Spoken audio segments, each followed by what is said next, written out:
نبی کریم صلی الله علیه وسلم یو جنگی سردار نیولیو، سمامه ابن اسال. صحابه را وستن پوری تړلیو. نبی علیہ السلام بروت وی ما عندک یا سمامه، سمامه څه حال دی؟ وینا یې کړې وی ډوډۍ به ولې زما د کوره راوړی، ډوډۍ به یې خوړله. 3 ورځې نبی علیہ السلام راوتو، څه حال دی؟ وی که ازادۍ مې پرېږدیم ښه خبره ده، که مال الي ډېر مال درکړو، که وجنې مې چې وی لوی نوم به وګټي. نبی علیہ السلام یې نه دا نه کوو. 3 ورځې پس ورته وی څه حال دی؟ وی د الله حبیبه قدرې خبرې دي، ګورې ایمان نه راوړم. نبی علیہ السلام وی به دې پرېږدی، نه دی راوړي ایمان. چې پرېښودو هغه لاړ مخامخ د کجورو باغ، هلته غسل وکړو، راغی د نبی علیہ السلام مخې ته کېناست. وی اشهد ان لا اله الا الله و اشهد ان محمد.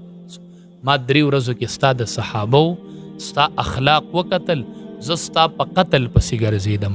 ما ته نه کنزل شوي دي، نه ما ته سپکه خبره شوي، نه په ما د سپېړې ګزار شوی دی.